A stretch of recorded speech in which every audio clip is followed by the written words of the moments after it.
Price தி Lord friends. இன்றைக்கி இந்த மீனை வச்சு நம்மளுடைய லைஃப்பை கம்பேர் பண்ணி ஒரு விஷயம் எனக்கு தோணுனதை ஷேர் பண்ணுறேன். என்னென்னா, இந்த மீன் அப்படின்றது ஆற்றுல, குளத்தில், அடுத்தது இந்த மாதிரி மீன் தொட்டிகளில், கடலில் எங்கே வேணாலும் இருக்கும்.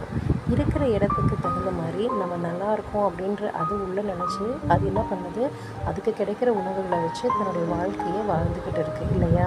இதில் ஒரு மீன் இறந்து போனால் கூட அதை பற்றி யோசிக்காது. அதை யோசிக்காமல் தனக்கான ஒரு நம்ம நல்லாயிருக்கோம் அப்படிங்கிற ஒரு பாசிட்டிவிட்டி தாட் அதுக்குள்ளே இருக்கும். ஏன்னா ஆண்டவர் நம்மளை எல்லாத்துக்கும் ஒரு உணர்வுகளை ஆண்டவர் படைக்கும்போது கொடுத்துருக்காரு. மீனுக்கு மட்டும் இல்லை, எல்லா உயிரினங்களுக்கும் அது இருக்கு இல்லையா? ஸோ அதே போல் மனுஷனுக்கும் ஆண்டவர் கொடுத்துருக்காரு.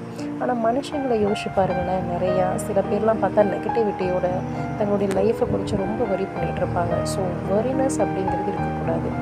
நமக்கு என்ன இருக்குது அப்படிங்கிறத முதல்ல நம்ம கண்டுபிடிக்கணும். கண்டுபிடிச்சதுக்கப்புறமா நம்ம என்ன செய்யணும் அப்படின்னா, நம்ம எந்த இடத்துல இருந்தாலும் நம்ம சுற்றி இருக்கிறவங்களோட லைஃப்பை பற்றி யோசிச்சுட்டு நம்ம சுற்றி இருக்கிறவங்களோட லைஃப்பை பற்றி நம்ம யோசிச்சுக்கிட்டு நமக்கும் நடந்துருமோன்னு வருத்தப்படக்கூடாது.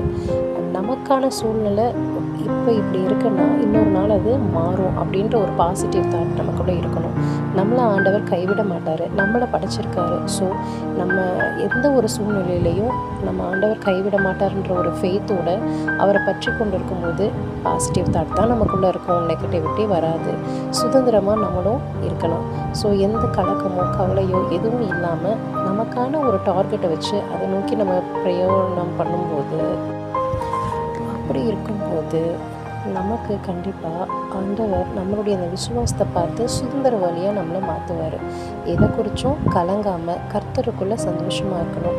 நம்மளுடைய கவலை கஷ்டங்களை கூட ஸ்தோத்திரத்தோட ஜெபத்தில் நம்ம வச்சோம் அப்படின்னா, விசுவாசத்தையோடு நம்ம அவரை நோக்கி கூப்பிடும்போது நம்மளுடைய வேண்டுதலும் கிடைக்கும். எந்த கவலை கஷ்டமும் நமக்குள்ளே தேங்க நிற்காது. So be happy. உங்கள் சூழ்நிலையை குறித்து வருத்தப்படாமல் என்னமோ நடந்துரும்னு நெகட்டிவாக யோசிக்காமல் பாசிட்டிவாக திங்க் பண்ணுங்கள். ஃப்ரீயாக இருங்க. கிடைச்சதை வச்சு சந்தோஷப்படுங்க. பாய்.